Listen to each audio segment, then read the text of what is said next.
guys, welcome back to Wind Down with Books with your girl Kay.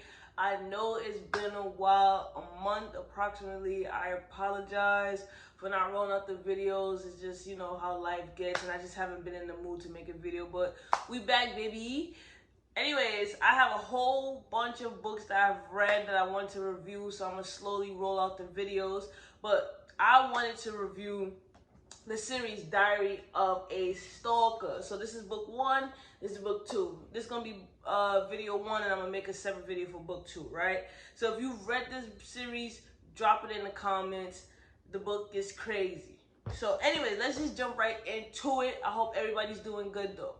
Alright, so we meet Xavier Preston. He is a best-selling author. He's black, he's tall, he's handsome, he looks good. He's engaged to a woman named Kendall. Kendall is young. Unfortunately, Kendall is naive. I don't want to say easily influenced by Xavier, but she's a little easy influenced. She's in school, she's doing what she's supposed to do, but I feel like Xavier kind of takes advantage of that. He loves her, but because she's so young, she doesn't see his manipulative ways, right? And then we meet the other main character named Pilar. So Pilar is a beautiful black African-American woman. She has a banging body. She's a freelance writer. She's successful, right? So fast forward, Pilar is immediately captivated by Xavier. She loves his books. So she begins following him online. She reads his work, right? So she finds out that Xavier has a meet and greet in Atlanta. So she emails Xavier saying, I love your work, Xavier invites her to the meet and greet. So she pulls up to the meet and greet. She already has a plan mapped out. Like I said, she's been stalking him. That's what it is. She's been stalking my man. She has a plan laid out. So her plan is that she's going to get Xavier to fall in love with her. They're going to end up together. It was a failure from the beginning. But anyway, so at the meet and greet, she goes up to Xavier. They lock eyes. She's flirting with him. He's flirting back. He's a womanizer. That's what he is. He's a womanizer. So, but I also get that's how some people sell their books, right? So she devises a plan like, all right, she got his newest book signatured. After the meet and greet, he's leaving the bookstore. She runs up to him like, yo, we have I know authors have a 1 book signing minimum. Can you sign my other books? So he end up going to her car, signing the rest of the books, right? Then they end up meeting for dinner. They start talking. She's saying, I really love your work. I'm your #1 fan. Fast forward, right? The same night, they end up going to a hotel room. If I look down, I have my notes, right? They end up going to a hotel room. They end up having sex. So Pilar's mind, she's like, I'm gonna do everything sexual to keep this man tonight. Like, he's gonna see that my C is the bomb. See, I want him to do whatever. So they low-key have aggressive, degrading sex. Like, he treats her like, in a way, I don't want to say like a doll, but like kind of like a doll. Like, he's having sex with her in a way that he doesn't have sex with Kendall, where Kendall's more timid, laid back, like she's not into all that BDM, aggressive sex. Pilar was open, doing everything that, you females think could keep a man. After they have sex the next morning, Xavier says thank you, kisses Pilar goodbye, and that's what it is. Like, that's that. So Pilar's like, I just threw down the best sex of your life, and you just gonna leave me like that? So she's not feeling that, right? So before, I forgot to mention, before he leaves, he was in the shower. She ends up taking his number. She ends up calling her phone from his phone, and also taking his fiance, because him and Kendall's engaged, fiance's number from his phone, right? So when he leaves, she begins texting him like, oh, I had a good night, this, then, the third, like, it was so good, thank you. So my thing, when Xavier read the messages, he replied back, you welcome, take care, right? That was a red flag right there. Like, it's not a typical one-night stand. Sis took your number. Like, come on. But, men think with that head instead of this one. So anyways, Pilar starts, emailing and texting Xavier back and forth. She thinks that, if she keeps texting him, he's going to come around. But Xavier is just thinking this is another one-night stand, right? So at the same time, Pilar realizes, like, yo, my plan is not working. So she decides to text Kendall, like, oh, I enjoyed sucking your man's last night. So I'm like, damn, Pilar, you went that far, baby? Like, what did Kendall do to you? So in Pilar's head, that one night stand was more than what it seems. I should stop there. So Pilar, throughout the book, Pilar talks to one person named Leeds, right? So the way, if you read the book, the way the conversation is flowing, I immediately know, I'm going to spoil it right now anyways, that Pilar is not talking to a regular friend, she's talking to a therapist. So I'm just like, because the way the conversation is flowing, it's not how two friends talk. It's how a therapist talks to their client, right? A little bit of the conversation was like, all right, they must not still be, the therapy session must not be active. It's just that they communicate outside of the therapy after Pilar finished therapy, right? Because I'm like, they just kept up the conversation. But I'm like, this is how a therapist talks. Like, I know this is how a therapist talks.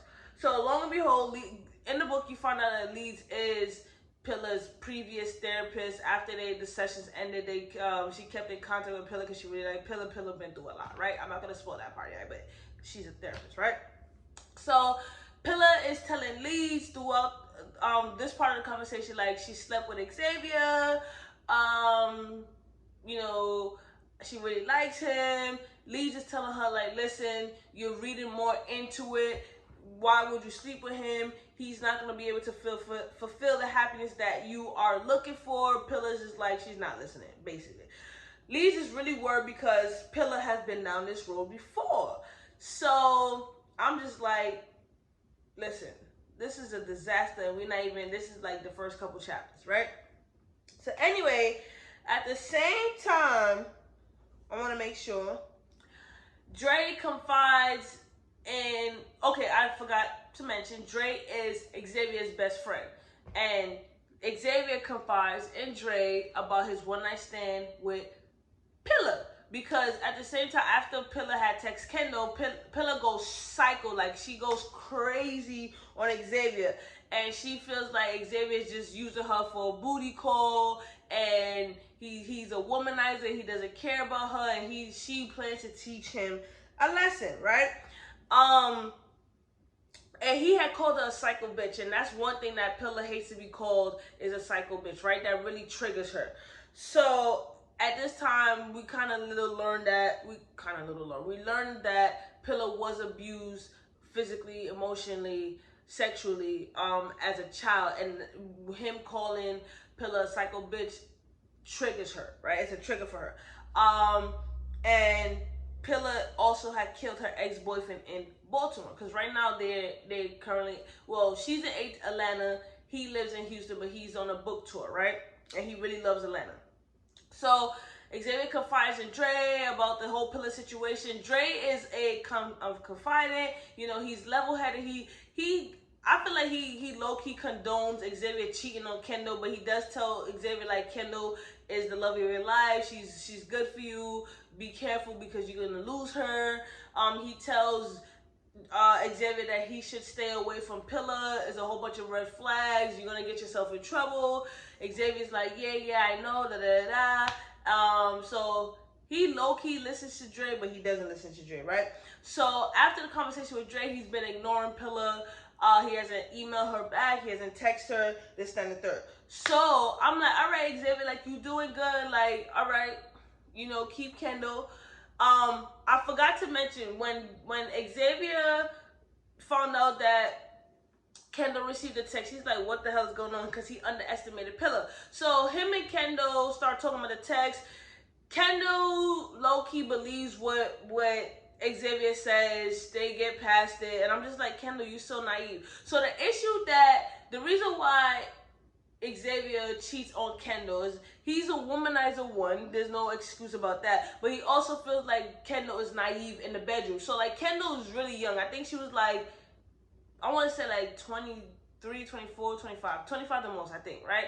So, and he's older. So Kendall is still coming into herself sexually. So like she's used to just the regular missionary style, right? She's not aggressive in the bedroom. She's not a freak in the sheets. Basically, she's not a freak, right? He does all the work. So when Pilar put it down on him, he's like, damn, this is what I want Kendall to do. Kendall won't do it. And whenever he tries to have aggressive sex with Kendall, Kendall will stop. Like Kendall hasn't come into herself as a woman yet to really explore her body, to really know what she like. So like when he would have aggressive sex and try to really get her to climax, she would stop. So I could understand why that's frustrating to a man, because like, you know, you love this woman, but she's not putting down sexually, and depending on the nature of how important sex is to someone in their relationship, people tend to step out, which is not an excuse, but they just do it instead of talking to their partner. But I will say, Xavier talked to Kendall multiple times about, you know, being open in the bedroom, actually exploring, and Kendall would say like, I'm not ready, stuff like that. Well, you have to meet a person where they're at, but at some point, you know, it's been, I guess they was together for like what, 2 years, 3 years.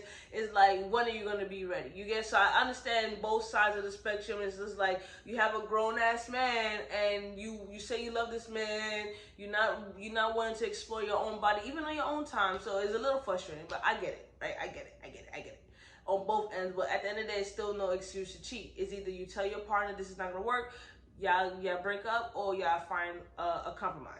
Anyways, right? So Pilar realizes, all right, her plan is not working. So she decides, Pilar is also, like I said, Pilar's a freelance writer. So she decides to write 3 beautiful articles about Xavier. She sends it to his editor. The editor forwards it to Xavier. Xavier reads it, and then against Dre's better judgment, Xavier decides that he's gonna email Pilar thanking her for the article because it was well written, right? So weeks has passed by. Pilar decides that, you know, she's not gonna respond back to Xavier's email. She's just gonna take the initiative and move to where Xavier is. So you know she's about to hit the fence. Sis picked up all her belongings, packed up her apartment. She works from home and moves to where Xavier lives, which is Houston. I'm like, bruh, come on now. Like, she's really thinking into it. And the thing that really annoyed me about Pilar, but I understand, you know, when people have mental health issues and they have childhood trauma and they haven't really done the work, or you think that in Lee's case, she thought that Pilar did the work and she was fine. And also, Pilar stopped taking her medication. So it was, everything is coming together and Pilar's not thinking clearly. So I understand her actions because she has mental health. She stopped taking her medication. She's a wreck. She is a wreck. But the thing about Pilar is that because of those factors, I can understand why her behavior was the way it was. But in my opinion, like, she annoyed the shit out of me. Cause I'm just like, why is it that like in her case, she thought because she put bomb sex down that he was automatically gonna fall in love with her. I was just like, Pilar, come on. But because of her childhood trauma, sex was the way that her mother instilled in her, that she was the only way that she would be able to get what she needed to use her body. Instead of using her beautiful brains and her intellect and all that, and using her natural abilities, her body was the way she was taught to get what she wanted, right? And I was just like, she was doomed from the jump. Like, she was doomed from the jump. So I can't fully blame her because of how her upbringing, the trauma that she experienced. But it was just like damn, Pilar, like, just relax. Listen to Lee. Lee knows best. She knows that Xavier is not going to make you happy. You can't force a man to love you. You can't use your body. But, you know, once she's not thinking love her because she didn't take her medicine.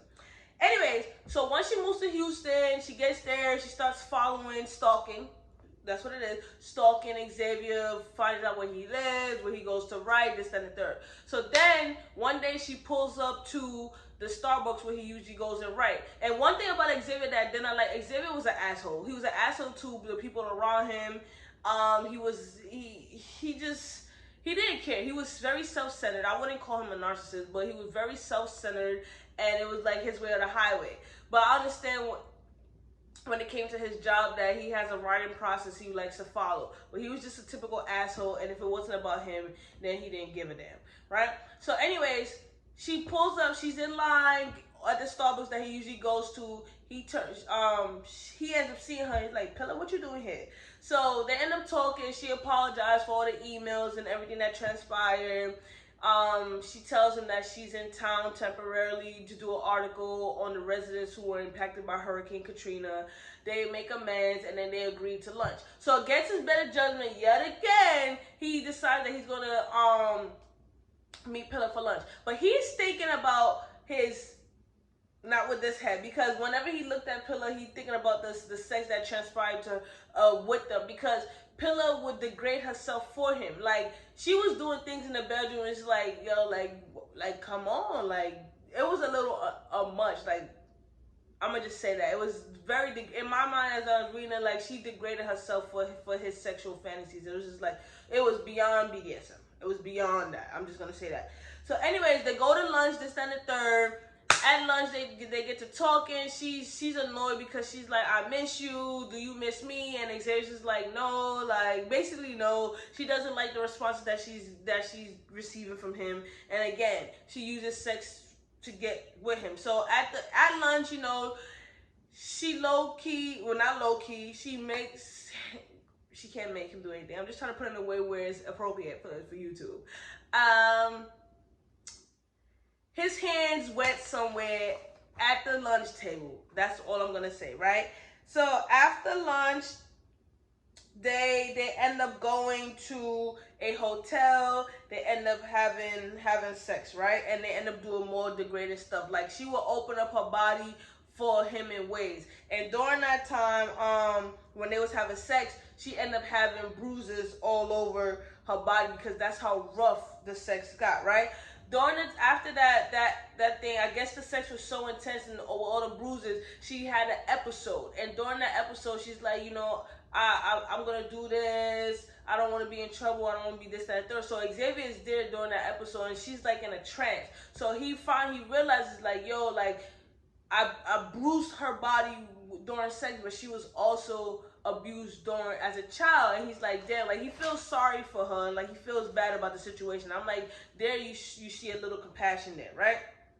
So Xavier then confides in Dre that, you know, he saw Pilar again, they had sex. Dre continues to warn Xavier again. Xavier is just not listening. The red flags is there.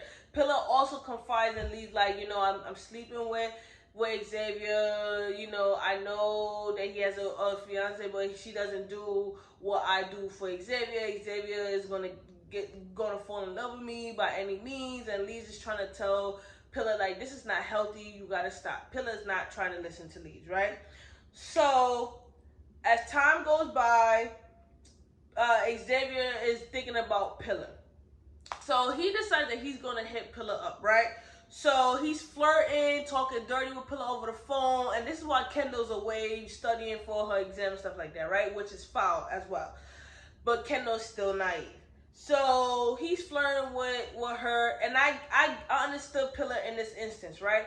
Every time they meet up, it's just that she degrades herself for him during sex, and he hits her with the thank you, goodbye, leaves her flat, like, violates her, right? At some point, you know, although Pilar pursued Xavier knew the red flag, but because he's thinking with his and not his head, he continued to use her for the sex that he wasn't getting with Kendall. And I understood this part where Pilar was like, you call me, you talk dirty to me, you have sex with me, but in the same breath, you talk about your wonderful fiance, how you love her sister and the third, and she flips off on Xavier. So Xavier goes off on her, talk about, I'm never going to hit you up again, you don't have to worry about that, you're a psycho yet again. And Pilar's just like, you know, she's had enough, right? So she does go off on him, but at the same time, I'm just like, Pilar, like, you pursued this man, right? But at the same time, it doesn't give Xavier excuse to use Pilar for his own benefit, like she's a doormat. But I'm just like, you know, Pilar got herself into this mess because she pursued this man, right?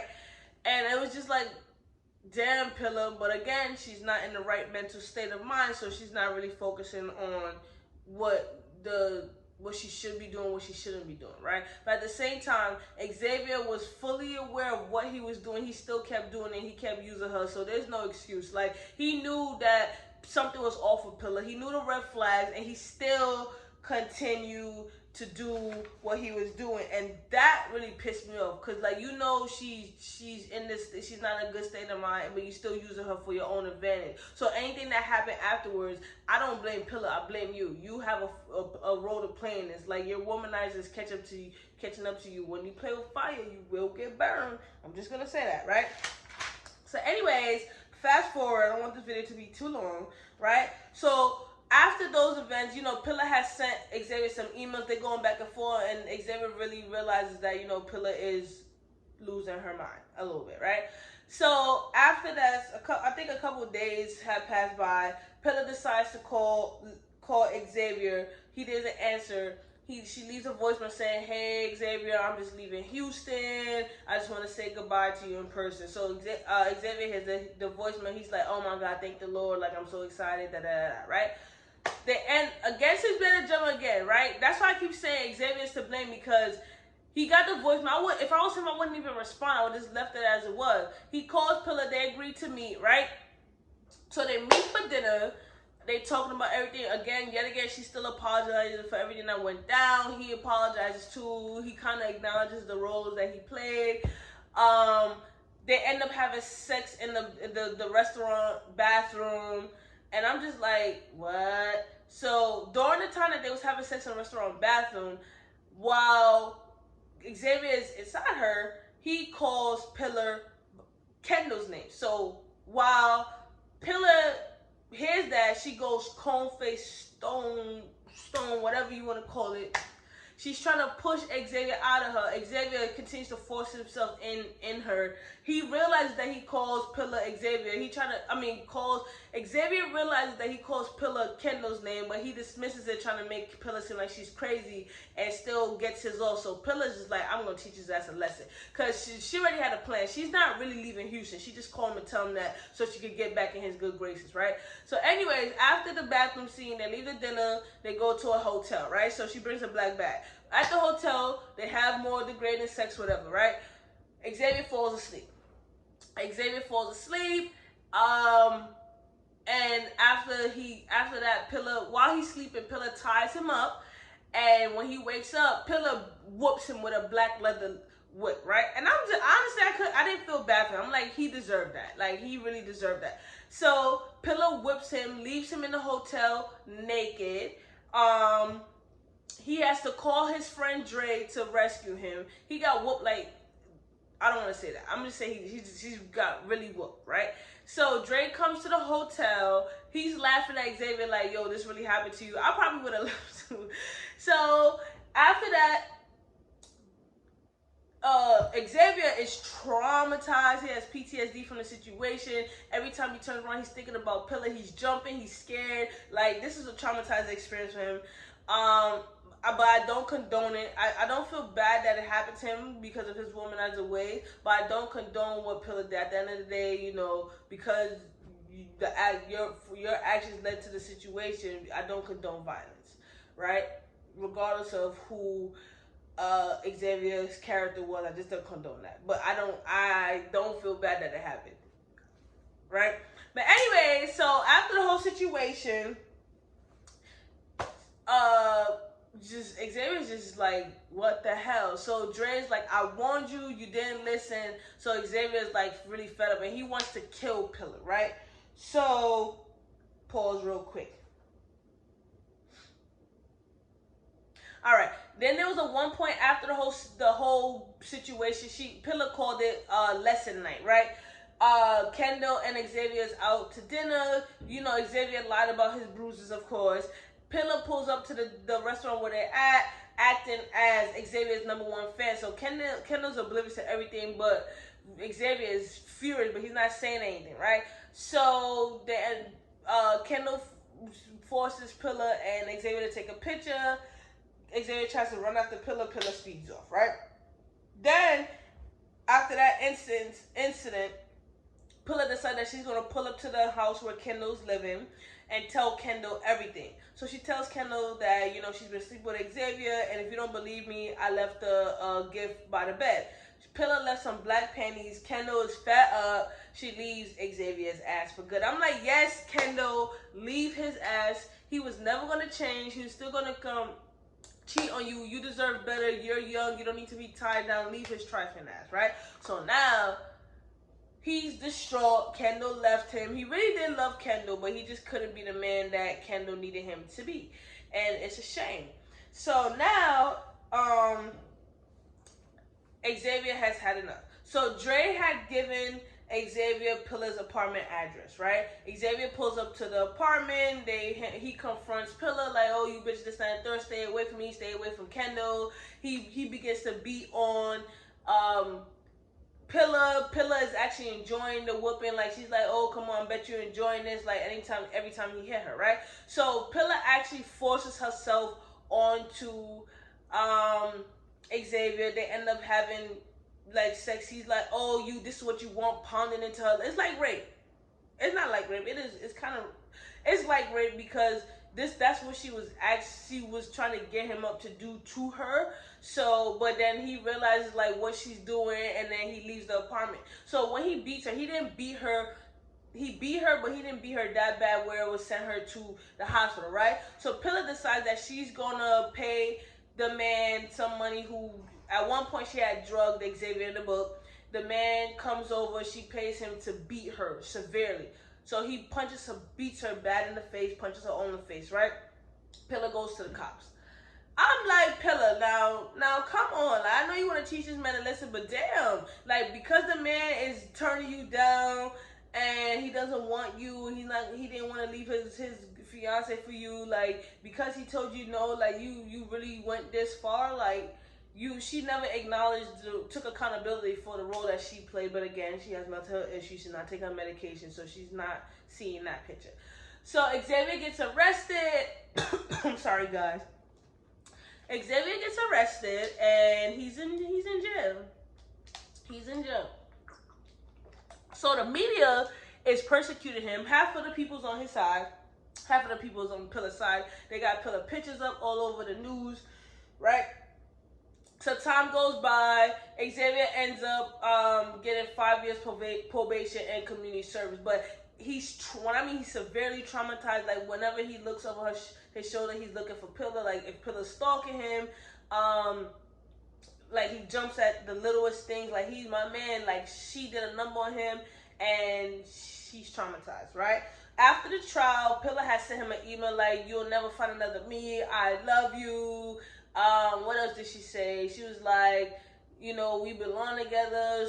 Things didn't have to go that way. This and the third," right?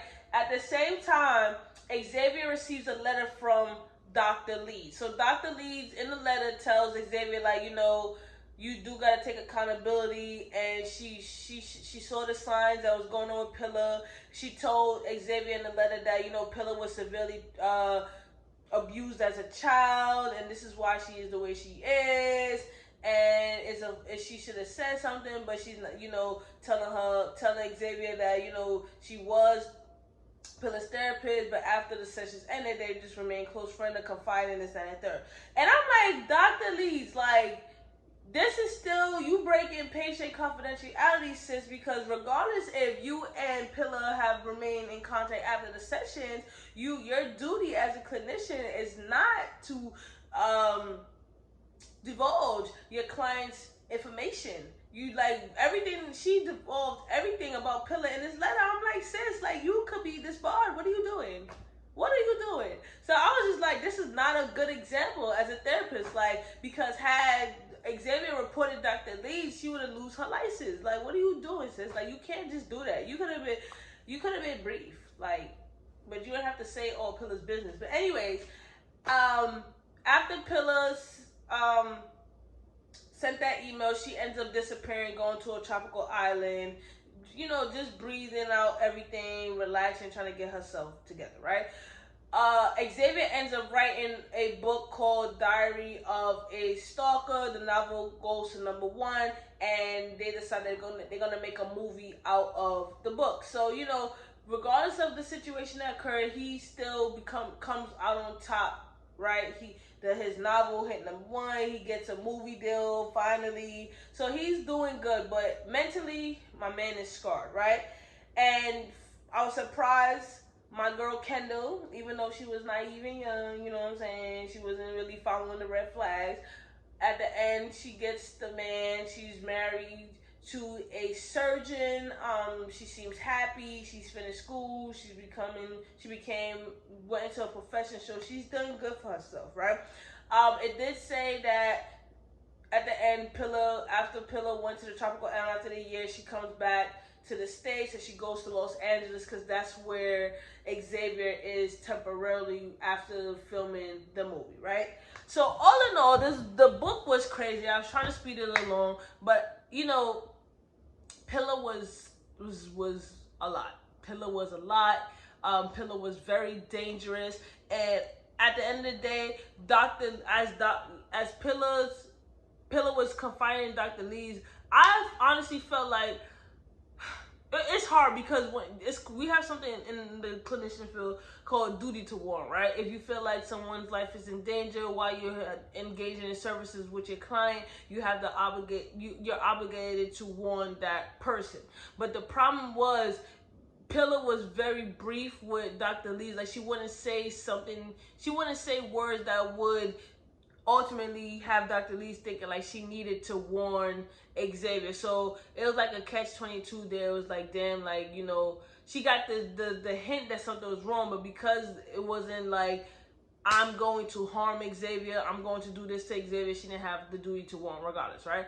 But I'm like, damn, like, you knew how Pilar was. You knew low-key that Pilar killed her ex-boyfriend in Baltimore, and it was the same situation, and you did nothing. So I kind of blame Dr. Leeds too, but at the end of the day, you know, there's only so much that she could do. Because at one point, when Pilar moved to Houston, Dr. Leeds didn't even know. So I was just like, damn. But Xavier, it goes to show, like, when men are doing what they're doing to women, they gotta understand, like, these repercussions, your actions will come back to you. You don't know what kind of woman you're dealing with. You don't know what kind of trauma the girl has been through. You don't know these women, the men too. So it's like you thinking that you having your cake and eat it too. You're gonna just have sex with these women or men, do what you do, and think that it's gonna stop there. But you gotta be careful of what you do, because I'm just saying, every action has a consequence. And sadly, Xavier learned the hard way. But at the end of the day, because he was messed up mentally and scarred mentally, he still profited and came out on top at the end of the day. So it's just like, who really won? Like, I didn't get into book 2. We'll get into that next video. But it was just like, you know, regardless of the situation, Xavier still came out on top. He did lose though. He definitely lost. But I don't want to spoil book 2. But anyways, this is Diary of a Stalker. The book was crazy. If you read it, drop it in the comment. We'll go into book 2. I felt so bad. I'm just going to say I felt so bad for one of the characters in book 2. Like, I felt really bad. Pilar violated. That's what I'm going to say. But anyways, we're back. Drop in the comments. Let me know what books you want me to review. Like I said, I have a ton of books that I'm going to review. I appreciate all the support. Watch my past videos. Like, share, subscribe. Follow me on Instagram. Wind Down with Books. Follow me on TikTok. Wind Down with Books. Until next time, your girl is out.